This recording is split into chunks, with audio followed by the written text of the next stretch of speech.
Гэрэл түгээн нэвтрүүлгийг нийгмийн олон салбарт амжилттай ажиллаж, за гэр бүл болон хийж байгаа ажил үйлс, за нийгэмд эзлэх байр суурьаараа олон нийтэд зөв үлгэр дуурайл болохоц ийм эмэгтэйчүүдийг оруулдгаараа бас их онцлогтой байгаа. За бид энэ удаад бол бас нийгэмд үнэхээр өөрийнхөө зөв үлгэр дуурайллыг бий болгон эргэн тойрондоо одоо гэрэл түгээж яваа эрхэмсэг бүсгүйчүүдийн төлөөлөл ариун шүдний эмнэлгийн захирал эрхэм хүндэт хадагта ариун төмрийг өнөөдрийнхөө нэвтрүүлэгт оролцуулж байна. Танд энэ өдрийн мэндийг хүргэе.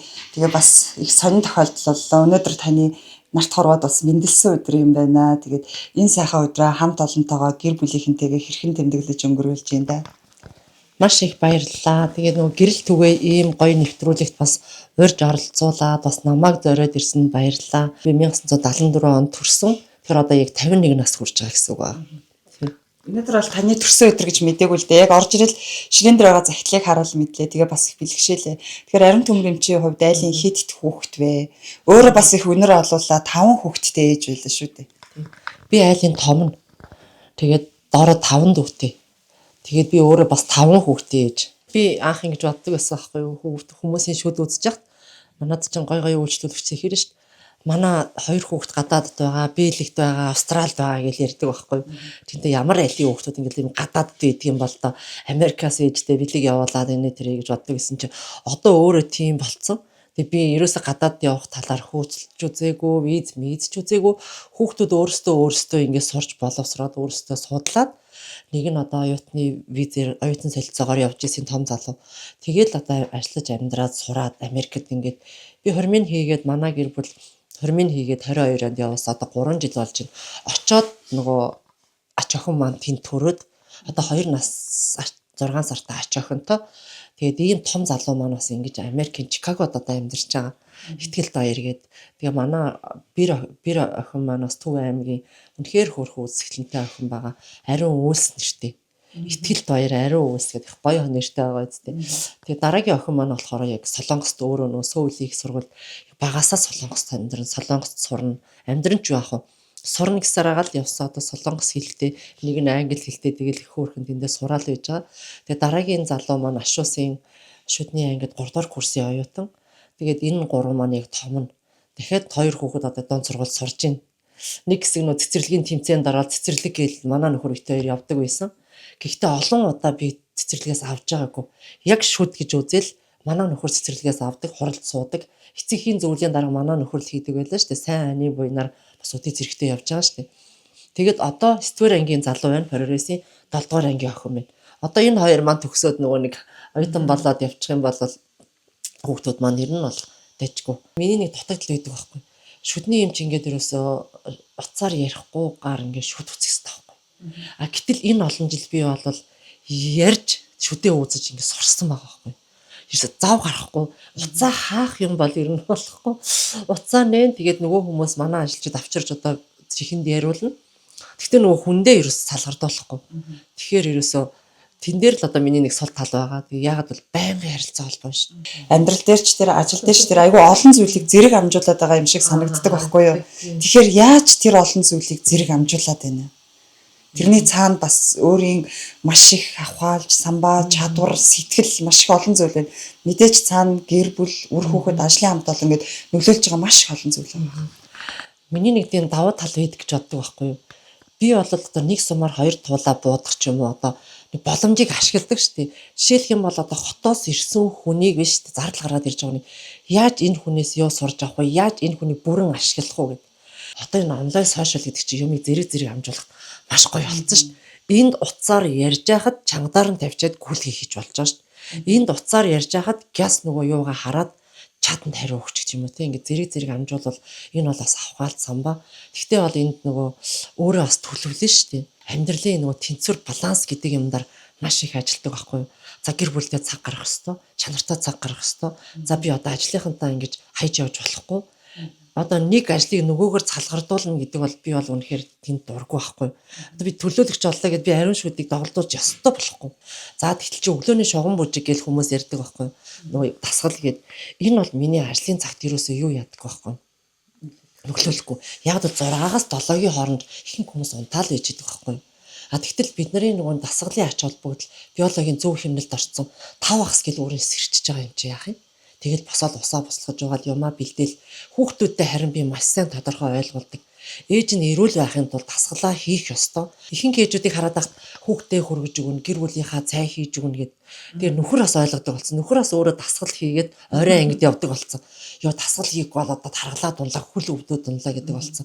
Тэгэхээр энэ дээр ингээд нэг эрсдэл гарна тэрийг би ингээд даван туулалцсан байхгүй. Дасгалын хүчээр би өнөөдөр өвдөхгүй байна. Жингээ санаа зовхгүй байна. Ирч хүчтэй байна. Би ингэж боддог. Хоёр одоо нөгөө нэг дон цоргалын хүүхэд маань шүү дээ. Одоо хурдан оюутан болоо явчихсаа гэж боддог.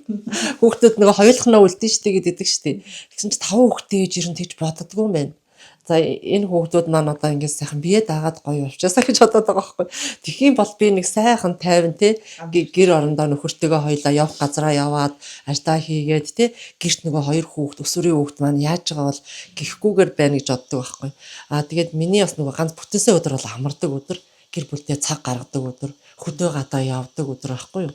Тэгээд би бас их харилцаа холбоонд их дуртай хүн юм шиг байна. Амралтаараа гэртээ байхасаа илүү хөдөө ах дүүнэр руугаа яваад хончдог байхгүй яагаад. Тэгээд тэр хоорондоо нөхөртөөгөө ярилцсан ингээ явна. Тэгээд гэртээ ерөөсөө өдөр унтж үзээгүй. Өдөр нойр хүрдэггүй. Амжилттай явж байгаа эмэгтэй хүмүүсийн цаана маш сайн хань байдаг юм шиг санагдтыг. Тэгэхээр танаа нөхөр бол маш сайн аав, маш сайн хань. Магадгүй өнөөдөр энэ ариун төмөр гэдэг юм чинь ингэж амжилттай явж байгаагийнх бас ханийн одоо нөлөө тэр нүмер нөөлөг түшиг те арын албыг одоо жинхэнэ хариуцлагатайгаар дааж явж байгаагийн үр шим болов гэж бас бодож байна. Ер нь бурхан эрэгтэй эмэгтэй хоёрыг итгэс өөрөөр ингэж нийлүүлдэг гэсэн яг үний юм байна. Би бол хурдтай, манай нөхөр бол одоо удаан. Би тооронд одоо тийм ингэж нөгөө нэг гიშггүй ингэж хурдтай явдаг бол манай нөхөр удаан явдаг шиг амьдралтаараа яг тийм. Би ингээд санаачлал тэгээ гэж чинь манай нөхөр бас ингээд бас тий бодоод ингээд бас тэгсэн мөртлөө одоо надтай хамт бүх юмдаар зогсож шít. Тэгээд хамгийн гол нэг сайн тал нь манай нөхөр хүүхдүүдэд хэрэн загнадаггүй. Ер нь бол энэ хүүхдүүдийг амжилтанд хүрэхэд бол аав 80% нь үлүүлдэг гэсэн баг үнэн баг. Дандаа эерэг мессеж өгнө. Би таныг бас хүний нутгаас нэг сайхан залууг авч ирээд баг ховдих болтол амьдарч байгаа гэж сонсч байсан. Танаа нөхөр чинь аль нутгийнх гэлээ Өвөр хангай аймгийнх гэдэг лүү. Өстой амар их мэдээлэлтэй байт юм шүү дээ тий. Хизээ танилцсан бэ та хоёр? Би аягүй сонир хүүхэд байхдаа би ерөөсө халах хүнтэй суух тийм мөрөөдөлтэйсэн байхгүй. Яста төв халах буюу Өвөр хангай аймгийн Уянга сумын тийм харьяата яг цэвэр халах. Яста гаагаар дууддаг цаг яг хэд болдог байна гэж хэлдэг тийм одоо нутгийн хүн байхгүй. Би тэр 98 онд хормой хийсэн. 95 онд танилцаа загтлаар харилцаж үерхэж байгаад гэрэлсэн. Би болгон сунд дэмж олцоод очиход бит хоёр хоорондоо загтал бичээд ингээд тэгэхэд ямар нөгөө юу байсан биш. Утас гар утас гэж байсан биш. Уцаар ярих юм байхгүй. Ерөөсө болгон 7 хоногтны удаа онгоц ирдэг байсан. Гэсэн онгоцоор шууд ирж байгаа, шуудангаар загтал ирж байгаа л гэж хүлээдэг байлаа. Тэгээд одоо би өөр 50 гаруй захиаг нь барыг хадгалчихсан байдаг байхгүй юу. Тэгээд нөгөө загтаар харилцаж үерхэд тэгээд анх танилцахтаа л манай нөхөр ховдын хүмүүстэй сайн хүн бидий. Би өөртөө ховдод оч амьдрнаа гэл тэгэл ирсэн шүү дээ. Яг хантайгаа ингээд нөгөө болцох цаг маш дутуу яваад идэг байхгүй юу. Ялангуяа одоо манай нөхөр одоо энэ ариутгахлын туслах ажилтнаар ажиллаж байгаа. Энэ одоо хувийн бизнес гэдэг чинь яалтчгүй гэр бүлэрээ зүтгэхээс өөр арга алга. Үл уучлал бол ерөөсөө л хаалттай. Тэгээ энэ зүрх сэтгэлний хүнд одоо гинж дүүжилсэн юм шиг юм. Уучлал гэдэг бол энэ үнэхээр амар тайван, итгэрэл. Үл уучлалаас болоод хор тавдар үүсдэг гэж сонсч бас эсүүдэд нөлөөлдөг гэж сонссон. Тэгэхээр би ч нөхрөө уучлж исэн. Тэгээ манай нөхөр ч гэсэн намайг бас тий муухай ааш гаргах янз бүрийн байдлаар ингээ явах үед чинь бас л уучлаа шүү дээ. Гэх мэтлээ ингээ гэр бүл гэдэг бол уучлал, ойлголцол, ярилцах тэр зүйл гэж боддог байхгүй. Таны хувьд бол бас Христэд итгэгч юм гэр бүл шүү дээ. Тэгэхээр та ер нь Монгол өв боломжлоо хэр дээдэлдэг вэ? Монгол ёс уламжлалаа мэдээж одоо монгол хүний хувьд дээдэлж байгаа бах. Зарим нэг одоо Христэд итгэгчдтэй цагаан сар хийдэггүй, үндэсний баяр наадам хийдэггүй гэдэг ингээд монгол өв уламжлалыг бас ингээ орхицсан байдаг шүү дээ. Таны тухайд. Энэ Есүсийн айгүй олон урсгал байдаг баха. Яг бид нар үндэсний өвс соёлоо бүр хамгийн ихээр дээдэлдэг. Гарцгаж өгүүлдэггүй байдаг шүү дээ. Тийм. Тэгээд нөгөө нэг манай нөхөр ч одоо ингэ шагаан харваа буюу заа үндэсний энүүгээр одоо харваад аймгийн гоц мэрэгэн болцсон шүү дээ. Тэгээд цагаан сараар өстөө нэрэ жинхэнэ золгоно. Наадмаар одоо 93 наадмаа үзнэ. Тэгэхээр энэ бол одоо нөгөө гадаадын шашин тэр шашны тэр нэг ёс заншил гэдэг юм ерөөсөө тийм байхгүй. Ямар л үндэстэн тэр хүн зүр сэтгэлдээ хүлээгээл авчих юм бол тэр өөрийнх нь итгэлээрээ байхгүй юу. Тэгэхээр ерөөсөө сүтээ зай уухгүй тэгин мэгэн гэсэн юу ерөөсөө эрх чөлөөтэй юм. Чөлөөг нь алдагдуулсан юм ерөөсөө байхгүй. Та тэгтээ лам мамд бол очиж ном уншуулна жилийн засал хийн мэн гэсэн юм бол байхгүй шүү дээ. Яг тэр нөгөө нэг хүнээс хамаарлахаа байждгийг. Жишээлх юм бол би нэг хүн дээр очиж амьдралаа асуун, зурхаачтаар очно гэхгүйгээр яг одоо тэнгэрт байдаг бурхан ч одоо бид нар ингээд залбираад бурхантай харилцаал явчихна гэж яддаг байхгүй. Тэгэл бурханд бүх амьдралаа даатахад та өдөр бүр залбир, тасралтгүй залбир гэж байдаг. Залбирал чинь бясалгал байхгүй. Танаа энэ нөгөө гэрэл түгээ нэвтрүүлэх чинь ямар гоё юм бэ? Ямар гоё асуулт асуух юм бэ те. Дандаа нөгөө мэрэгчлээ юм, янз бүрийн юм асуусан. Дандаа юм гоё ингийн амьдралын юмыг асуусан чинь үнэхээр гоё санагдчихэв. Ярьж чаддгүй шүү дээ. Тий, ярьж чаддаггүй байхгүй юу? Тий. Тэгээд нөгөө аав ээжээрээ бахарахгүй байхын арга байхгүй. Тэгээд аав ээж маань үнэхээр Ховд аймгийн уугуул аав маань одоо ингээд нөгөө мөнхийн ус буюу Деважинд байгаа. Ээж маань одоо Улаанбаатар цайхан байгаа. Эмээ маань ч байгаа нагц эмээ маань. Тэгээд аав ээж өвөө эмээ гэд бүгдээрээ л одоо бидний тий яг хүмүүжүүлс одоо хамгийн гол хүмүүс ахгүй. Аав маань одоо Эрдэнэ бүрэн сумын харьяат байжгаад Ховд сумын харьяат болоод одоо шилжчихсэн. Өөлдөөс өөлд одоо тийм хүн байна. Ээж маань ч өөлд тийм хүн байна. Тэгээд аав маань удирдах ажил хийжсэн. Одоо хувьсгал залуучуудын эвлэлийн хороо гэж байхад 2 дугаар нарийн бичгийн дарга хийж агаад тэгээд Орхон туу сумын намын дараагаар 3 жил ажиллаж ирээд улс төрийн академик төгсөөд тэгээд Хөдөө аж ахуйн коллежийн захирлын одоо сонгуульд орж ялаад дараа нь аймгийн захирлаар ажиллаж агаад аймгийн үйлдвэрчний хороонд дараагаар ажиллаад тэгээ Улаанбаатар шилжсэн. Хин гэж хүн байл. Баатар чулуу, Данзангийн Баатар чулуу аймгийн иргэдийн уралд 2 удаа сонгогдсон гэсэн. Нэг нь Наранбагаас, нэг нь Ховд сумаас сонгогдсон гэсэн. 2 удаа ингэ сонгогдсон. Нэг залуу хэлсэн байхгүй. Танаа авч өстой мундаг шүү. Өстой тойрог сонгоод ханаас чамаагүй гараад ирдэг хүн байдаг шүү гэжсэн байхгүй. Аавыгаа ер нь хэрэг сандаг бай. Их аав амтай хүүхэд байсан юм шиг санагдчихэв. Тий, ер нь аав надад нөгөө айлын том нь гэдэг баярлдаг, хайрладаг байсан юм билий. Тий, заримдаа бол аавыгаа яг юу яадаг байхгүй. Үгүүлдэг. Тэгээд тийш нөө шийдвэр гаргаж чадах юм биш үү бас. Тэнд миний аав байсан бол бас яах байсан болоо ингэж бас жоох юу яадаг л да. 2007 онд би яг нэг уулзаж чадаагүй. 6 онд нөгөө шүдний имлэгээ нээхэд их тууз хайчлаад тэгээд байж байгаа. Тэгээд 2007 онд зүрхэн гинт хаагаад насраад би онгоцоор очиод юу яачсан байхгүй. Тэстэг жуулж дэжсэн бодсонгүй. Бас татад зүрх сэтгэхэд бас аюу гоё эдг юм байна. Аав маань ингээд байсан бол гэл нэг хүнд нэг сайхан үе ингээл зөндөө гардаг штэ амьдралын жаргалтай мөчүүд. Яг тийм үед хэрвээ миний аав байсан бол миний яг энийг хараасаа гэж бодсон тийм үе танд зөндөө л олон байсан баг. Тэгээд аав маань гэдэг байсан нөгөө хүүхдүүдийг маань хаана ирэх чөлөө вэ? Одоо загар манай нөхрий чинь заграа гэдэг штэ заграгийн л ирэх чөлөө байна гэж хэлдэг байсан байхгүй юу? Хаана ирэх чөлөө вэ? Нөгөө том 3 хүүхэд маань бол өвөөгөө үдсэн. Бусд 2 хүүхэд нь бол өвөөгөө мэдхгүй. Тэгээд тэд нартай ингээд тоглоод, жүжиглээд, ингээд бүр алтан загсны үлгэрчилж ярьж өгөөд ингээд тоглодог байсан байхгүй. Нөгөөдөл чи өвөө мөвөө гэж хүндлэх юм байхгүй. Зүгээр дээр доогуур нь усраад ингээд явдаг байсан байхгүй. Тэгээд аав маань одоо байсан бол энэ иргэдийн хурд гарахад тийм бас зөвлөгөө өгөх байсан болоо гэж боддог байхгүй. Заримдаа нам дотор ч аюу их ганцаарддаг. Олон янзын хүмүүс байгаа шүү дээ. Тэгээд би яг аль талд нь явах хэрэгтэй гэдэг дээр яа байсан бол бас зөвлөгөө өгөх тууж бас боддог. Тэгээд бүх зүйл дээр бас бахархах байсан баха. Янз бүрийн одоо муу сайнаар хилүүлэх ч юм уу, янз бүрийн асуудал тулгархад яг өмөөрх аав минь байсан болоосаа гэж их бодогддог. Тэр талаар арай гайгүй. Би хэдийгээр одоо өөрийнхөө аавыг алдсан ч гэсэн бурхан бол яг миний аав баггүй юу. Тэгээ сая ч гэсэн бас ингээд сошиалаар би бүр одоо л гүйцлээ шүү дээ. Тий. Тэгээд тэн дээр ч гэсэн би тэр өдрөө жоохон эвгүй байсан ч гэсэн маргааш нь би нэгд гоё баяр хөөртэй олон явцсан шүү дээ. Ингээд би айгүй олонтой хүн юм байна гэдгээ тэн дээр айгүй мэдэрсэн. Аавыгаа бол 2007 онд алдсан гэхээр бас багагүй хугацаа бол өнгөрсөн байна. Гэтэл ээжтэйгээ бол одоо маш олон жил хамтдаа байж байна. Тэгэхээр ээжтэй бол олон сайхан зүйлээ бол харуулсан байх, амьдралын баяр жаргалаа тий эмээ болохыгоо хүртэл харууллаа. Өстой нөгөө нэг үрийг харнаа гэдэг шүү дээ. Аавыг өнгөрөхөд манай дүүнер би тэгэхэд яг нэг зүйлийг л ойлгож байсан л доо. Тэр нөгөө орш болгондаар нь одоо ээжигээ бид нар аавын орон зайг нөхөж ээжигээ бид нар урт наслуулж жаргаж амьдрах ёстой юм байна л гэж боддог. Тэгээ манай гэр бүлийн үстэ хүүхдээ харуулж тэгж ерөөсөө юу яадаггүй. Цовоо гэж боддгоо. Хүүхд харуулвал би мөнгөний өгнө гэж боддог. Одоо ч гэсэн би ингээ ээжигээ ингээ харуулна шүү дээ. За та ээж минь ингээ манай гэрийн бүр тоогоог барьж өгөө явлаа. Гэдэг дор хаяж 500 мянган цаас өгөөд хот руу явуулъя гэж боддог байхгүй. Тэгээ ээж маань бол үнэхээр хайсан туглаа шүү хүн байдаг гэж хэлсэн шүү дээ. Тэгээд одоо ингээд миний баг найз шүү дээ уцаар.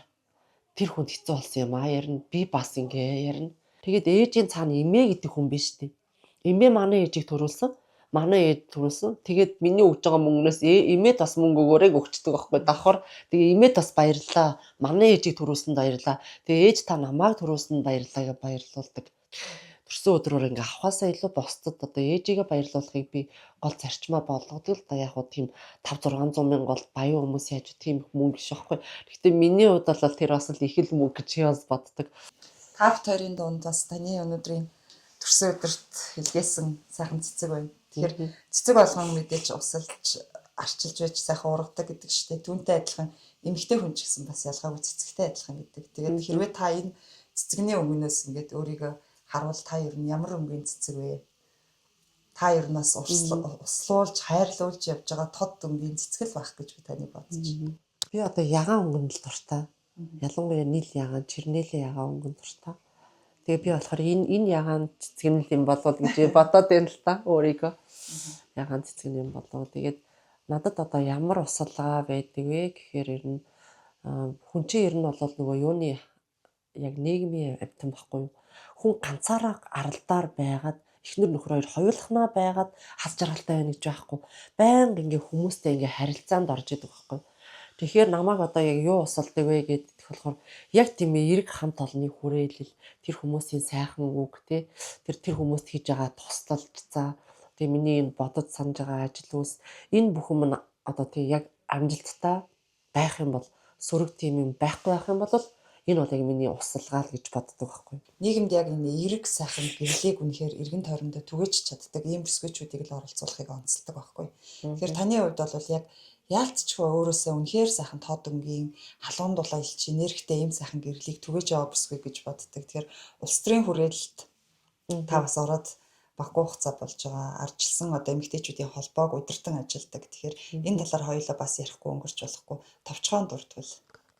За тэгээд ингээд шүдний эмч хүн яхаараа ингээд улс төрд гараа явчт юм бэ гэж бас ингэж хүмүүс бодох байх л да. Тэгээд би өөрөө нөгөө улс төрд орё гэж ер нь боддггүй байсан л да. Тэгээ би чи ингээд лекц сургалт хийх айгүй дуртай. Ягаад гэвэл миний ард түмэн мэдлэггүйгээсээ бол мөхөөд яна гэдэг үг би сударт байдгийг. Тэгээ би нөгөө наад захын одоо шүдээ угааж чадахгүйгээс монголчууд нөгөө шүдний чулуунаасаа болоод ингээ үүдэн шүтгүү болоод хиймэж үзүүдэг байхгүй. Зөв угаах арга техник яаж сэргийлэхийг хэлж өгөхийн тулд би жил болгон лекц сургалт ингээл цэцэрлэг сургуул явсан газараа уншдаг байсан. Би нэг ингээ тооцоо судалгаа гараад ингээ өөрийнхөө тайлан бичсэн чинь би нэг 400 гаруй удаа лекц уншсан байд юм бэлээ. Одоо 5 жилийн өмнө бичсэн юм а 5-6 жил. Тэрнээс хойш бас нэмэгдсэн л баг. Тэгээд ингээд явж байхад ингээ хүмүүс надыг одоо таньдаг болдог болсон юм шиг байгаа. Тэгэл надыг арчсан намд илсгүү чи би чамтай хүнтэй уулзуулъя чи манай эмэгтэйчүүдийн холбооны дарагад нэр дэвшээж гээд ингээд сонирхсан байхгүй юу. Тэгээ би 2017 онд арчсан намд илсээд тэгээд 18 онд арчсан эмэгтэйчүүдийн холбооны сонгуул болоод ямар ч байсан ялалт байгуулад би дарга болсон. Тэгээ 2024 онд дахин сонгуул явуулсан чинь дахиад хэмэдэж өдөө албаны дарга болсон байхгүй юу. Тэгээд ингэж явж байгаад нөгөө ингээ бусдад мэдлэг түгээгээд штэ. Мэдлэгийг түгээе гэж одоо тэгээд тэр нь бол хүмүүс танигдаад тэгээд чи ингээд ариун шүдийг удирдаа явж байгаа гэдгээрээ ч юм уу чи ингээд бас жоохон мандалд үзүүлж байгаа ч гэдэг юм уу чи аймгийн иргэдийн уралд нэр дэвшээч гээд 20 онд бас урилга ирээд би тахил багдаар дэвшчихлээ. Пүрэв ганди дарагтаа өрсөлдөөд тэгээ 20 онд би ялагдсан. Тэгээд дахиад бас дараагийн удаагийн сонгуульд орооч гээд тэгээ би цам гар багаас нэр дэвшээд ингээд ялалт байгуулсан шүү дээ. За тэгэхээр би бол бодохдоо миний одоо эмэгтэйчүүд үр хүүхдэд ярьдаг одоо эрүүл мэндийн салбарт ажиллаж байгаа эмч хүний хувьд бодлогын төвшөнд төрийн төвшөнд өөрийнхөө дуу хоолой гаргах нь зөв юм байна гэж бодож би аймгийн иргэдийн уралд нэр дэвшиж байгаа шүү дээ. Тэрнээс биш одоо надад бол нөгөө нэг тийм улс төрд гарсан ер нь төлөөлөгч болсон хүнийг буруу жишг хүмүүс ойлгоод идэх байхгүй. Төлөөлөгч болно гэдэг чинь мөнгөтэй болох гээд байгаа, мөнгө идэх гээд байгаа гэдэг байхгүй. Би мөнгө итгэн нийтэлбэр өөрөөсөө бүр амар их мөнгө гаргаа яваад байгаа байхгүй. Өөрөөсөө л амар их гардаг. Сонгуульд ч их гардаг юм байлээ.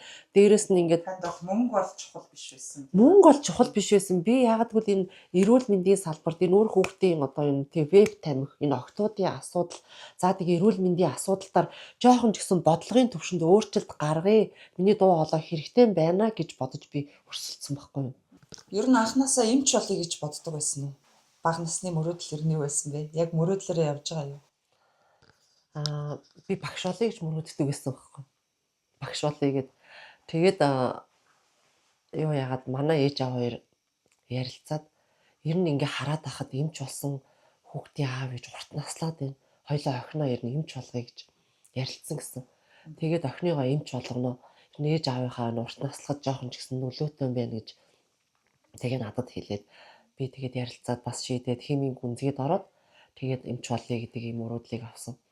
Тэгээд харин шүдний эмч болъё гэдэг маань ер нь их өрмөц сонголтолтой. Тухайн үед шүдний эмчийг их тоодгүй байсан юм. Шүдний эмч гэд. Тэгсэн чинь одоо бол ерөөсөө шүдний эмчийг бол айгүй тийм чухал гэдгийг мэддэг болсон. Тэгээд би энэ мэргэжлийг сонгосондоо маш их баяртай байдаг. Яагаад тэгэхээр би маш олон хүнийг энүүгээр дамжуулж танилцсан. Одоо бараг 8 сартаагаас 80 настай хүн шүдгүй одоо хүн байхгүй шүү дээ. Одоо 1 настай хүн хүүхэд хүртэл ингээд шүдэн зөвлөгөө авч байгаа шүү дээ. 80 настай хүн ч гэсэн зөвлөгөө авч байгаа хиймэл шүд. Тэгээ энэ хооронд одоо маш олон үйлчлүүлэгчтэй харилцлаа. Ховдынхаа ард түмний дунд байлаа. Тэгээ энэ мэргэжил бол үнэхээр сайхан мэргэжил. Тэгээд 2006 онд хүмүүс надыг ятгсан байхгүй. Би ерөөсө боддгоо байсан. Чи ер нь ховд гараач. Чи ховд гарах юм бол өстой нэрээ тий. Өстой мундаг ажилланаа гэл одоо түрүү чи инженер ховд гараач гэж хэлжсэн. Тэгээ би ховд гарахын ач холбогдлыг бодож үзсэн чинь цалин 134 мянга авч исэн. Ховд гарах юм бол арай гайгүй болж магадгүй юм байна. Хоёрдугаарт би яг найдвартай сайхан эмчилгээний ломны материалаа ингээд гой шинэ юм захиалахаар төсвийн байгууллага хүрдгүү мөлий. Цалин. Тэгээ тэрнээс хойш одоо ингээд 19 жил гэдэг чи яасан хурдан юм бэ те. Тэгээд түрүүний хүүхэд иржсэн 3 үеэрээ бараг үйлчлүүлж гинэ л гэж хэлсэн. Тэгэл ерөөсөө ингээд энэ хооронд чинь олон эмчтэй боллоо. Эхэндээ би ганцаараа ажиллаж илаа. Нэг сүүлэгч, нэг эмчтэй, нэг үйлчлэгчтэй байсан бол ачааллаа дийлхээ байсан. Манай эмнэлгийг ингэж ярьдаг байсан. Тэдний эмнэлэг сайн гэсэн. Тэгтээ 7 хоногоор очор бичигддэг. Битүү. За тэгээд эмч авах шаардлагатай боллоо. Эмчнэр авлаа, сургалаа. Тэгээ нөгөө эмчнэр чинь сурахаараа яах вэ? Тэгэл би гэдэг хүн чинь нөгөө удирдах одоо хүмүүсээ одоо кэр хийж нөгөө удаан хугацаанд барих боловсон хүчин хийх тийм бодлого барихгүй шүү. Шүдний эмчээ хийн, тусламжаа үзүүлнэ. Дахиад ихнэрээ хийн, ээжээ хийн. Тэгэнгүүтээ дахиад нөгөө нэг захирал хүний үед яаж удирдах ажиллаа зохион байгуулахаа мэдхгүй төрүүчээс нь ингээл гардаг. Дахиад шинэ эмч хайрал хийдэг. Ирсээр гад одоо бараг манай эмнэлгээс суралцаж ирээд гарсан эмчийн та бараг 20 төгч шүү. Шүдний эмч хүнийг бол би боддгийн дотроо ер нь бол нэг үгээр хэлэх юм бол одоо бүр маш нарийн засвар хийдэг хүнтэй адилхан ч юм шиг. Магадгүй одоо бараг шүдний дархан ч юм шиг тий. Тэр гаранд бас маш их тийм одоо нэг үгээр хэлвэл уран хүн гэж ярьдаг шүү дээ. Тэр хүний гарын чадвар бас их чухал юм шиг тий. Тэр хийц юунаас тийм байдаг болов уу гэж би бол дотроо бодоод идгийн. Тэр бас нөлөөлөх үү ер нь. Гаранд байна, нүдэнд байна. Тэгээс мэдрэмж бас байна. Мэдрэмж байна. Тэгээ миний нэг сайн давуу тал байдаг гэж би боддог байхгүй юу? Одоо хичнээн жолон давуу тал яриад байгаа. Юмаа ингээд зааж өгөөд идэг. Би ингээд энэ залуу эмчнэрийг ирэхээр ингээд тэнд нэг хүн үзэж байгаа байхгүй манай эмчнэр ирэнгүүтээ. За хүрээд ирдээ энийг хардаа. За яг ийм шүтийг ингэж ломбдсон шүү гэж би хэлж өгдөг байхгүй юу. Бүр ингээ ажлаа зогсоож жагаад за энийг ингэж ломбдсон ш. Одоо хүүхэд нэг үзэг барьж сургана штэ. Яг тэрэн шиг энэ бахиа ингэж барина гэж ихэнх эмчнэр ингээд эрүүний мэдээ алдуулт гэж одоо том мэдрэлийн одоо мэдээ алдуулт байна. Энийг хийж чадахгүй ярьдаг. Чи яг энэ цэг дээр ингэж мэдээ алдуулна гэд би бүр зааж өгдөг. Би бүр зааж өгөхдөө үнэхээр харам байдгүй. Тэгээ тийм одоо нөгөө тэр цанараараа олон эмчнэрийг бас ингэж те одоо надаас суралцах бас боломжийг олгосон юм болов уу. Тэрнээс зааж өгөхгүй ингээл байгаад ах юм бол тэгээ тэд нар маань ингээ сайн эмч болно гэдэг чинь ховдын ард түмний шүтэнд хэрэгтэй байхгүй юу. За гоо сайхны паалан гэдэг бол яг гарын ур чадвар шүү. Яг өөрийнхөө пааланг өөрөө танина. Энэ өөр эмчийн паалан байна гэдгийг шууд танина. Энэ миний паалан байна, миний шүд байна гэдэг чинь тэр ур чадвар. Намайг нэг юмээ босч ирээд хэлжсэн байхгүй. Пөөх чи яасан урын юм бэ гэжсэн. Яг тэр ур чадварт бол байна л гэж би бас боддог. 19 жилийн хугацаанд юу ис үцгэвдээ. Тэгэхээр энэ болгоны чи удирдахч хүн чинь дааж золиосолж явж ирдэг. Тэгээд одоо сүүлийн үед бас энэ эмч хүн эмнэлгээ удирдна гэдэг чинь амаргүй. Өөрөөс их юм шаарддаг. Энэ хамт олныг удаан хугацаанд барихын тулд одоо нөгөө удирдахч хүний бас арга зам байна. Энэ хамт олны чинь тий зүгээр шүд үзэл үзгээд байхгүй. Төрсөн өдөр тэмдэглэх, зугаалах, магистрийн төлбөрийн 50% дааж өгөх тий. За ах トゥ нар гэр бүл нь өвдсөн болол яг тэн дээр нь яаж туслах вэ? Ар гэр бүл 50 байвал хүн сайхан ажилтдаг байхгүй юу? Хувийн бизнес эрхэлж байгаа хүмүүсийн хувьд бас хүндрэл бэрхшээлүүд нэлээд байдаг шүү дээ. Яг одоо таны үеийн туулж өнгөрсөн хугацаанд хувийн бизнес эрхлээд явж байхад хамгийн гол тулгамдж байгаа асуудал хүндрэл ер нь юу вэ? Нөгөө банкнаас одоо ингээд зээл авна шүү дээ. Тэгээ банкнаас зээл авахар чинь нөгөө нэг хүү өндөртэй байдаг.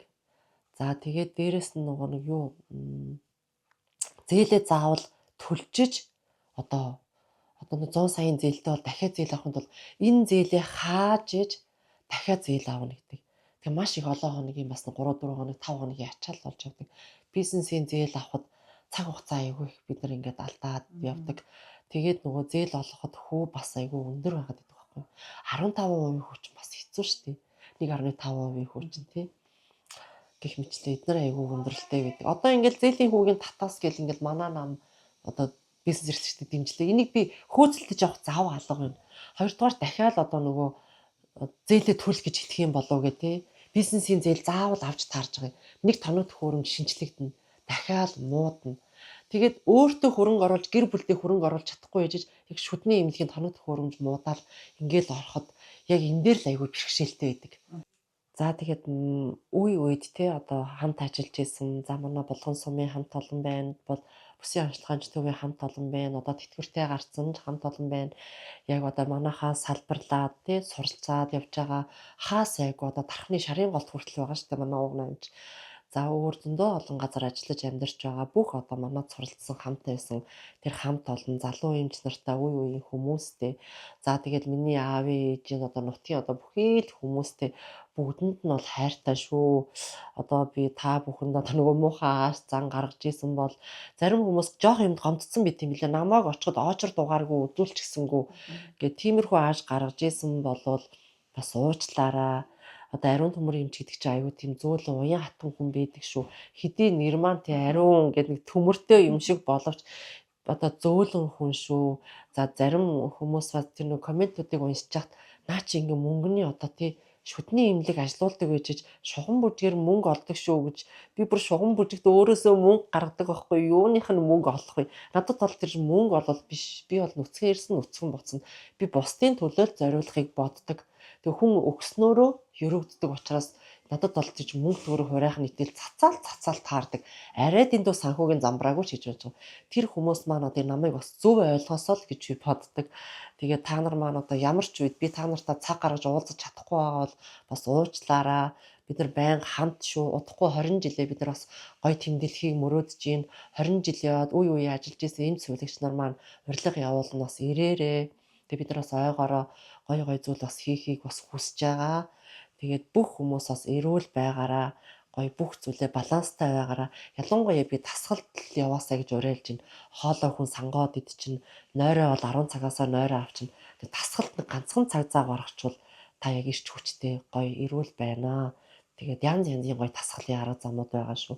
Тэгээд хүн бол эрүүл сайхан байх юм бол харилцаж чадах юм бол одоо амьдрал сайхан шүү дээ. Манай ховд нутаг сайхан бүгдээрээ аз жаргалтай хамтдаа энэ сайхан ховдынхаа төлөө зүтгэж амьдрцгаая. Үр хүүхдүүдийнхаа төлөө буян хураацгаая л гэж хэлмээр байна.